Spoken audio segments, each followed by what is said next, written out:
Dear students, ये जो आपका लेक्चर है, this lecture is about the new unit that is your electrical drives. So basically in this lecture I am going to cover जो आपका drives का basics है वो आप थोड़ा बहुत जानते भी होंगे. तो ड्राइव्स के बारे में डिस्कस करेंगे, फिर हम पढ़ेंगे कि इलेक्ट्रिक ड्राइव और मैकेनिकल ड्राइव का कंपैरिजन पढ़ेंगे और कितने तरह का ड्राइव्स होता है, मतलब ड्राइव सिस्टम कितने तरह का होता है बेसिकली हम वो पढ़ेंगे. तो सबसे पहले एक ड्राइव क्या होता है.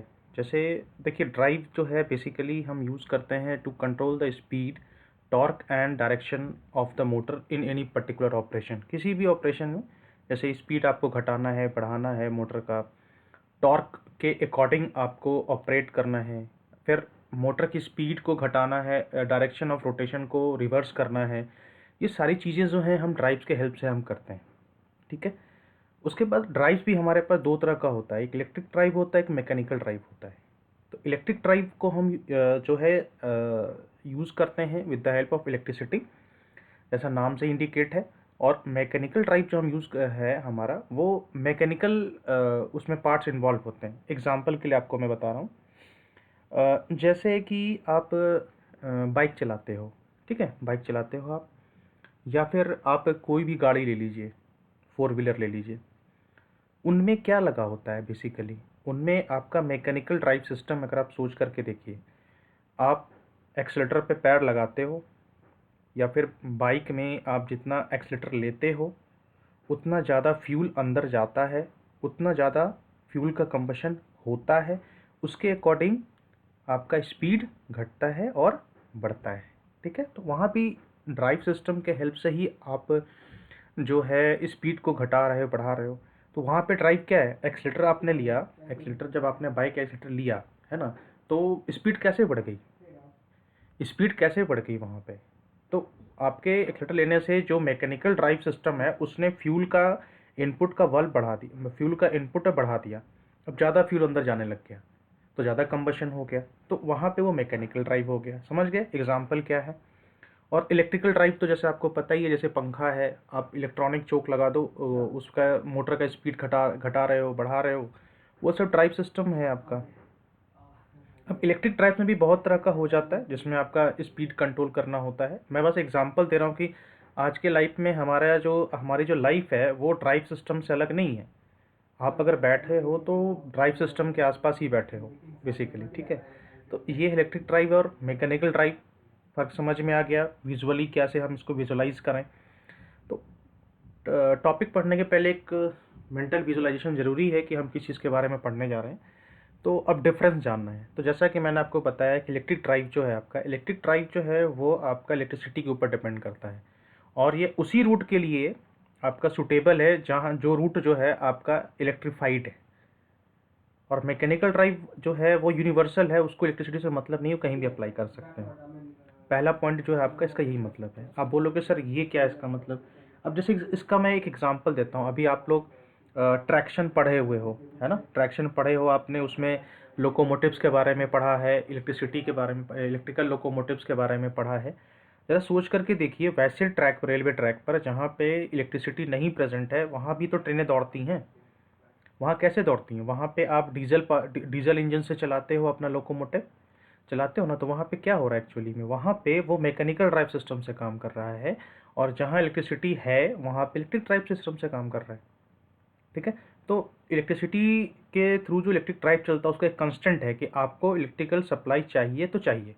मैकेनिकल ड्राइव में ऐसा नहीं है. ठीक है. उसके बाद है इलेक्ट्रिक ड्राइव जो है वो क्लीन होता है, उसमें burning of fuel there are no, यहाँ पे नो कर दीजिएगा, मेरे से गलती हो गई है, मैं जब नोट्स दूंगा तो उसमें भी सही कर दूंगा. तो there are no burning of any fuel and no fumes in ETC. जाहिर सी बात, इलेक्ट्रिसिटी में आपको कोई फ्यूल को बर्न नहीं करना है, कोई फ्यूम्स नहीं है. जैसे कि आपका लोकोमोटिव का एग्जांपल ले लीजिए, सबसे बेस्ट एग्जांपल वही है. अगर आप इलेक्ट्रिक लोकोमोटिव है आपका, तो उसमें कोई आप फ्यूल नहीं बर्न करते हो, बस आपका सिंपल जो होता है, आप इलेक्ट्रिसिटी सप्लाई देते हो, ओवरहेड आपका जो ओवरहेड वायर है और पैंटोग्राफ के थ्रू लेकर के सप्लाई देते हो, नो बर्निंग ऑफ फ्यूल. लेकिन मैकेनिकल ड्राइव में जैसे आप इंजन ले लो, है ना, जो डीजल इंजन से आप चलाते हो, उसमें देखते हो फ्यूल जाता है, फ्यूल से बर्न करते हो, फिर वो पावर प्रोड्यूस करता है ना, तो वो चीज़ है. उसके बाद है इलेक्ट्रिक ड्राइव्स जो है वो लेस स्पेस ऑक्यूपाई करता है in comparison to mechanical drives, क्योंकि नंबर ऑफ कंपोनेंट्स लेस होते हैं इसमें। अब मैकेनिकल ड्राइव्स में जैसे आपने देखा होगा, अब पिस्टन भी होता है ना, पिस्टन भी होता है, क्रैंकशाफ्ट भी होता है, सब कुछ होता है उसमें। इसका एग्जांपल मैं आपको बता रहा हूँ। आजकल जो इलेक्ट्रिकल स्कूटर आ रहा है, ई स्कूटर आ रहा है ना, जो चार्जिंग से चलता है, उसको देखिए, और वैसे ही स्कूटर जो आपका पेट्रोल से चलता है उसको देखिए। दोनों के इंजन में कितना फ़र्क है, दोनों के कंस्ट्रक्शन में कितना फ़र्क है ना। आपका जो इलेक्ट्रिकल स्कूटर है उसमें कोई आपका फ्यूल वूल का ऑप्शन है ही नहीं, सीधे चार्ज करिए उसको चलाइए। तो उस मैकेनिकल कंपोनेंट बहुत कम होते हैं, है ना। और जो आपका इंटरनल कंबशन वाला है उसमें आपको जो है फ्यूल चाहिए, मैकेनिकल पार्ट ज़्यादा होते हैं, तो ये सब कंस्टेंट है आपका। उसके बाद है maintenance cost of electric drives is lesser as comparison to mechanical drives. देखिए मैं आपको एक बता रहा हूँ, मेंटेनेंस बेटा डिपेंड करता है कि आपका सिस्टम कितना ज़्यादा भारी भरकम है, कितना रोटेशनल पार्ट है आपके सिस्टम में। तो पॉइंट नंबर 3 जब हमने पढ़ा कि मैकेनिकल कंपोनेंट कम होते हैं इलेक्ट्रिक ड्राइव्स में, तो ऑब्वियसली मेंटेनेंस कॉस्ट भी कम पड़ेगा, ठीक है। उसके बाद है lesser space as compare to mechanical drive as less number of components are involve.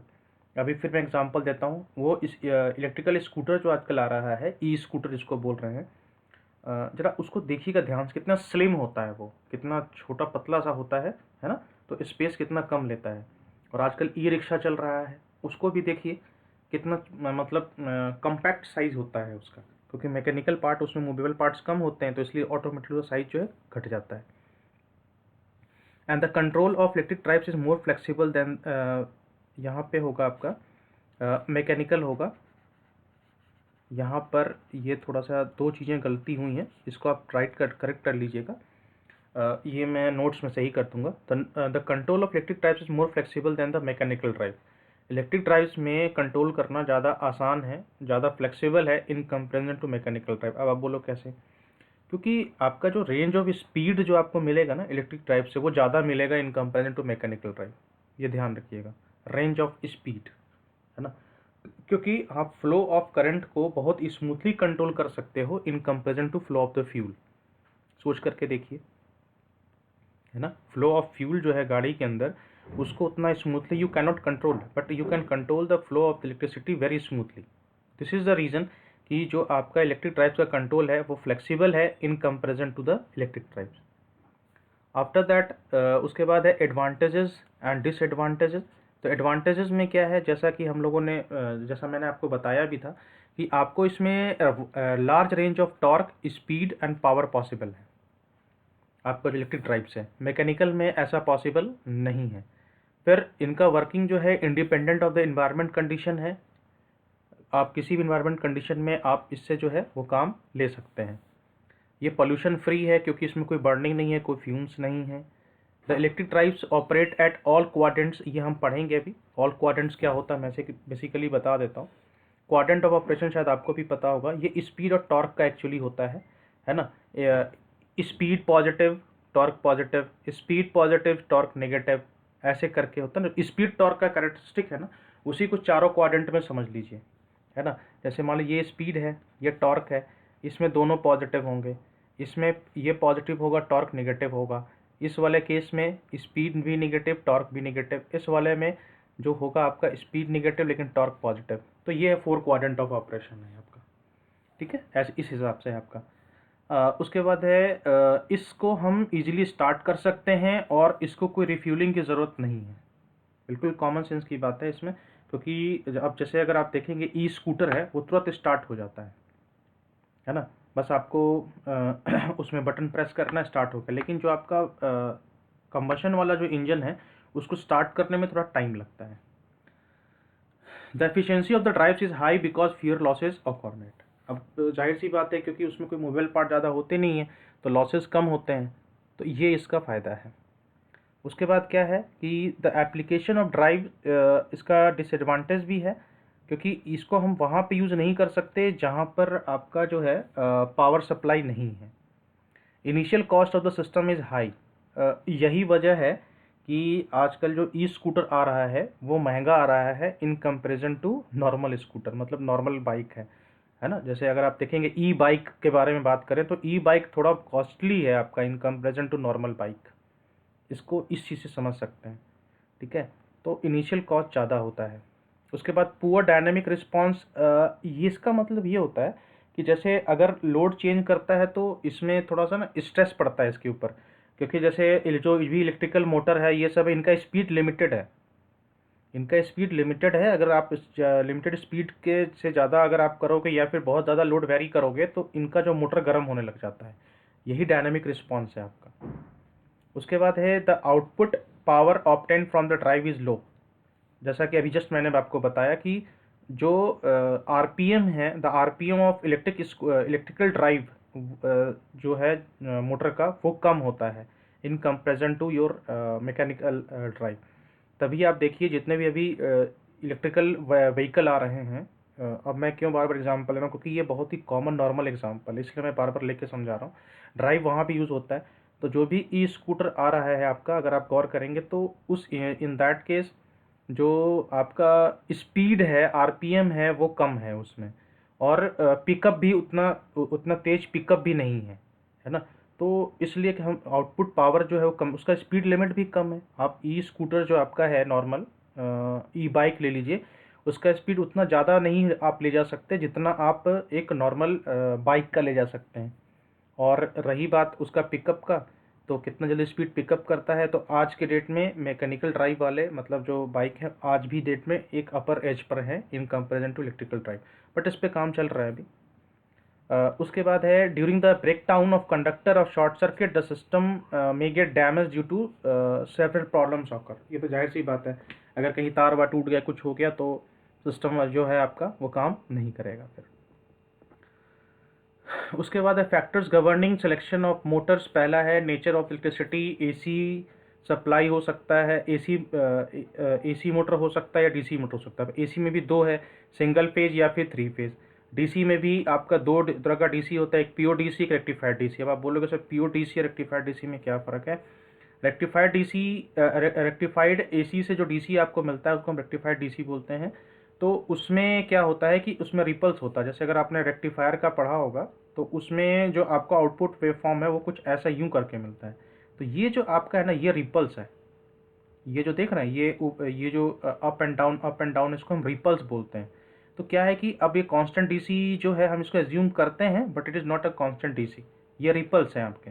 Constant DC कहाँ से मिलता है हमको, कांस्टेंट डीसी मिलता है हमको बैटरी से।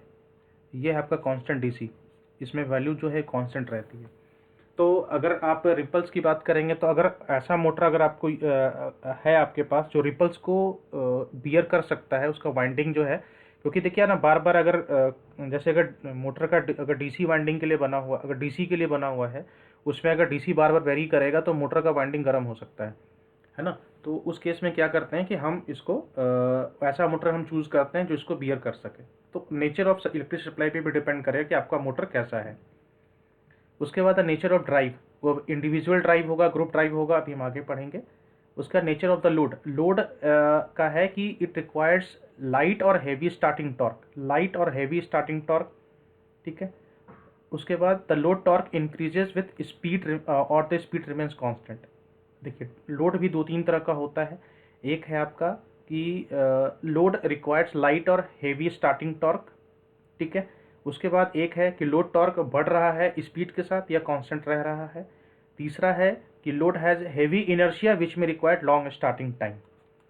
अब ये पॉइंट नंबर 1 है और पॉइंट नंबर 3 में थोड़ा सा कन्फ्यूजन हो सकता है, बट एक सिल्वर लाइन का डिफरेंस है, मैं आपको समझा देता हूँ। हेवी स्टार्टिंग टॉर्क और हेवी इनर्शिया दोनों में हमें टॉर्क ज़्यादा चाहिए, लेकिन हेवी इनर्शिया का मतलब क्या मैं आपको बता रहा हूँ। उसमें क्या होता है कि मोटर का खुद का जो इनर्शिया होता है वो ज़्यादा होता है। जैसे एग्जांपल बता रहा हूँ कि आपके पास मान लीजिए कि एक बस है, ठीक है। मान लीजिए एक बस है, तो इस बस का जो वज़न है और इसमें जो आप मोटर लगाओगे, है ना, तो इसका जो बस का वजन का जो की वजह से जो इनर्शिया है, मतलब उसका खुद का जो मास है वो, ठीक है। थर्ड केस हुआ ये, इस case number 3। And second case the load requires light और हेवी स्टार्टिंग टॉर्क।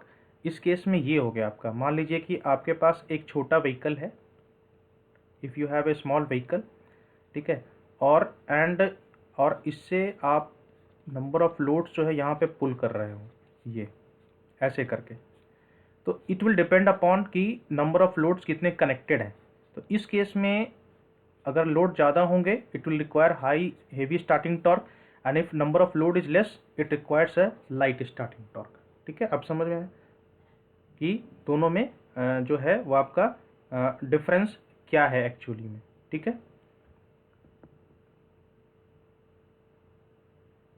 उसके बाद है आपका factors governing selection of Motors.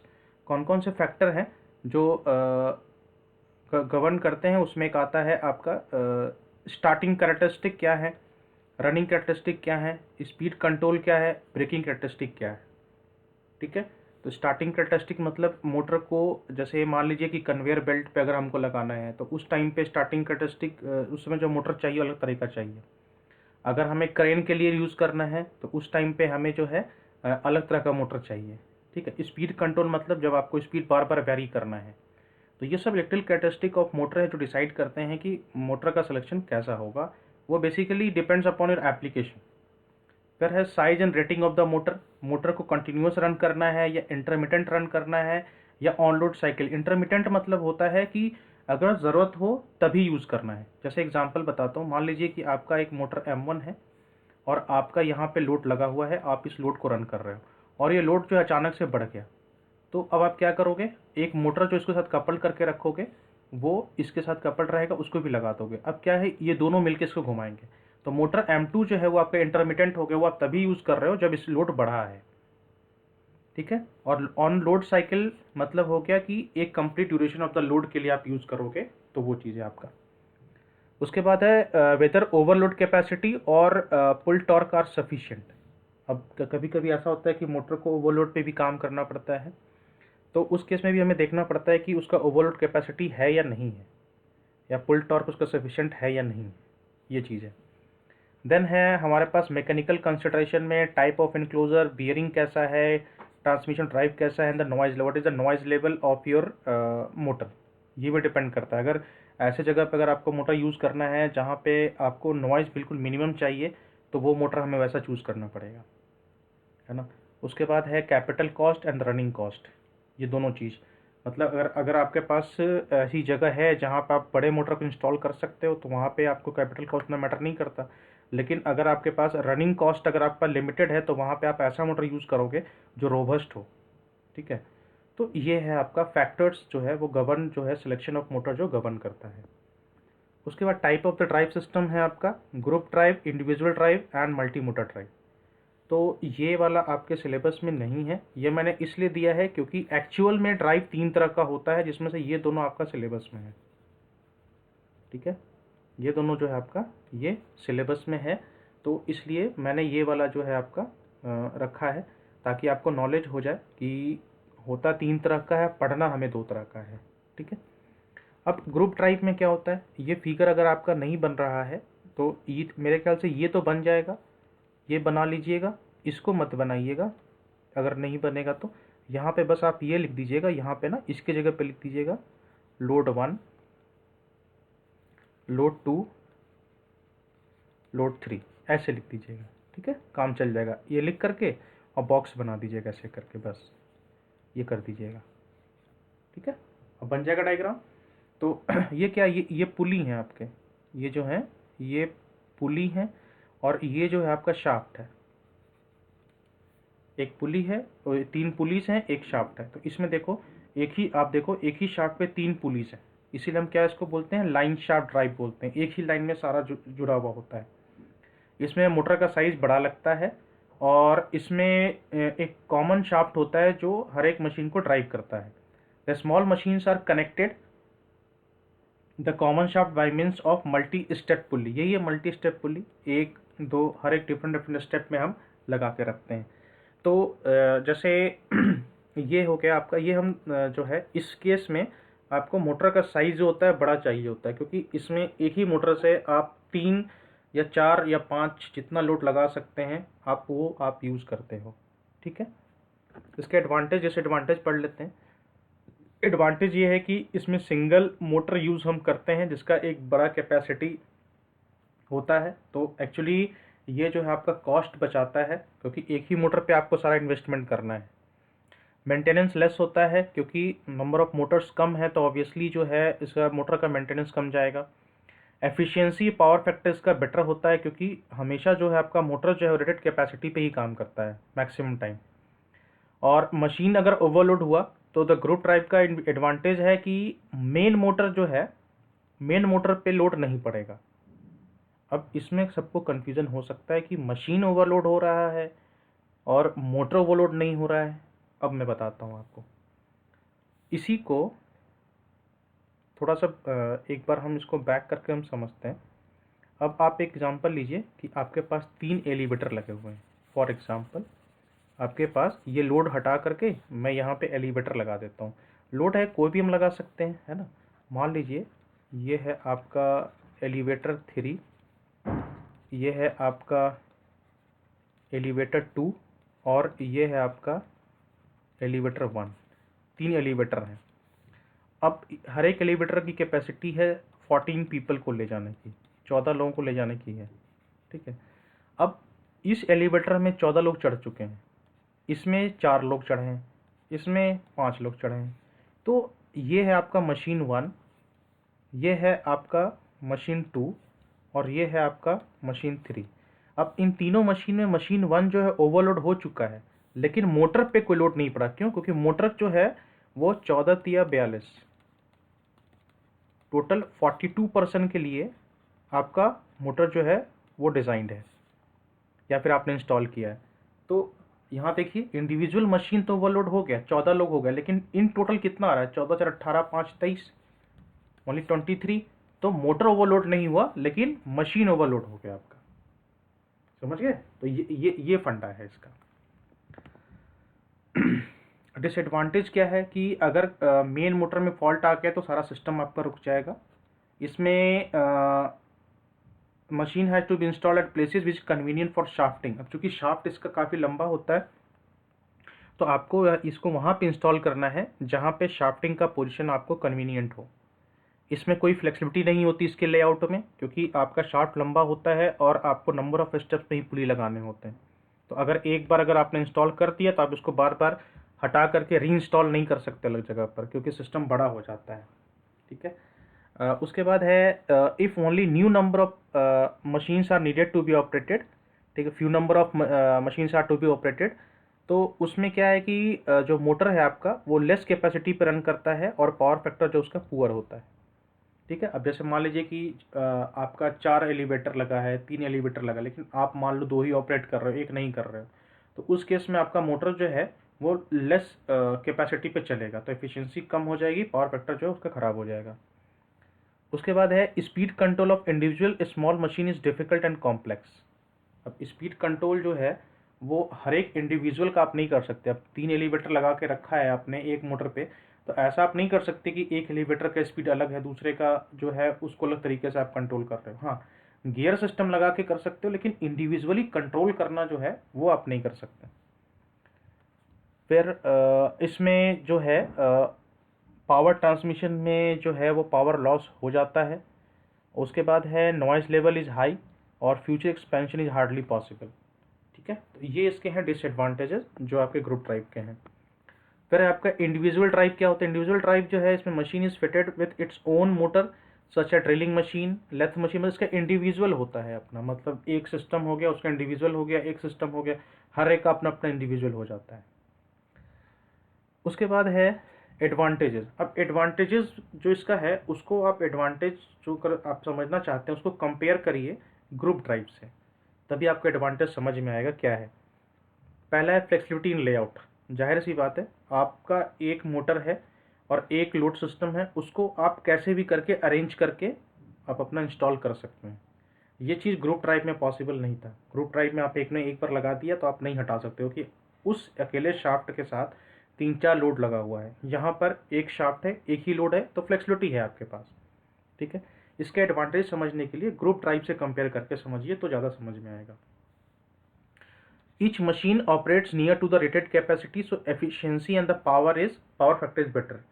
क्योंकि हमेशा जो है अब जैसे इसमें मोटर जो है हमेशा आपका जो है हाई एफिशिएंसी पे काम करेगा, क्योंकि आपका जो पार्ट है, हम मोटर उसी साइज का लगाते हैं ताकि हमेशा जो है वो मैक्सिमम कैपेसिटी पे काम करे। उसके बाद है fault on any one machine does not affect create problem to other machine. अब चूंकि क्या है कि अब जैसे मान लीजिए कि आपके पास आप समझिए कि दो चीज़ें हैं, एक काम आप ग्रुप ड्राइव से करवा रहे हो, एक काम आप इंडिविजुअल ड्राइव से कर रहे हो। तो इंडिविजुअल ड्राइव में आपको नंबर ऑफ मोटर तो ज़्यादा लगेगा, लेकिन अगर एक फेल हो गया तो ऐसा नहीं कि पूरा प्रोसेस रुक जाएगा, समझिए। वही सेम काम को अगर आप ग्रुप ड्राइव से करा रहे हो तो अगर ये मोटर ख़राब हो गया तो पूरा सिस्टम रुक जाएगा। तभी मैंने कहा कंपेयर करके समझिए तो समझ में आएगा। ग्रुप ड्राइव में क्या है, अगर मोटर ख़त्म तो काम ख़त्म, लेकिन इंडिविजुअल ड्राइव में क्या है, अगर एक मोटर ख़राब हुआ तो बाकी 3-4 हैं, लोड रिड्यूस कर दीजिए, काम चलेगा आपका। It is economical on long term basis, क्योंकि इसमें खर्चा कम होता है, स्पेस कम है, फ्लेक्सिबल है, तो इकोनॉमिकल हो जाता है। स्पीड कंट्रोल जो है वो इजीली पॉसिबल है और फ्यूचर एक्सपेंशन भी पॉसिबल है। उसके बाद डिसएडवांटेज है high initial cost and power loss in transmission. Power loss इसमें भी होता है, ग्रुप में भी होता है, लेकिन इसमें कम होता है, ग्रुप में ज़्यादा होता है, ये चीज़ है। अब मल्टी मोटर ये आपके सिलेबस में नहीं है, बट फिर भी मैंने आपको दिया है, देख लीजिए, समझ लीजिए, कोई बात नहीं। इसमें क्या है, separate motors are use for operating different parts of the same mechanism. ये ध्यान दीजिए, सेम मैकेनिज्म लिखा है, मतलब यहाँ पे देखिए कि अगर आप देखेंगे तो साइक्लिक प्रोसेस चल रहा है यहाँ से आपका। देखिए ये इसमें गया ऐसे, इसमें ये इनपुट गया, इसका आउटपुट दूसरे का इनपुट, इसका आउटपुट दूसरे का इनपुट, देखिए ऐसे करके। तो इनपुट आउटपुट के सीरीज में लगा रहता है, तो एक पूरा मैकेनिज्म होता है, उसमें हर एक मोटर जो है वो सीरीज में ऐसे लगा करके हम काम करते हैं इसमें। तो ये है आपका मल्टी मोटर ड्राइव सिस्टम, ठीक है। इसको कंफ्यूज मत करिए ग्रुप ड्राइव से और इंडिविजुअल ड्राइव को। बहुत लोग कहेंगे सर तो इंडिविजुअल ड्राइव हो गया, इंडिविजुअल ड्राइव नहीं हुआ ना ये, क्योंकि इंडिविजुअल ड्राइव में सिस्टम पैरेलल में काम करते हैं, इसमें देखिए सीरीज में काम कर रहे हैं, ये ध्यान दीजिए, इसमें सिंपल है ना। तो ये है नहीं सिलेबस में, फिर भी मैंने आपको दिखा दिया कि देखिए ये भी सिस्टम एग्जिस्ट करता है, ठीक है। तो ये जो लेक्चर था आपका ड्राइव, इलेक्ट्रिकल ड्राइव का इंट्रोडक्टरी लेक्चर था। तो अगर कोई डाउट हो then you can ask, and thank you so much for watching this video and take care of yourself.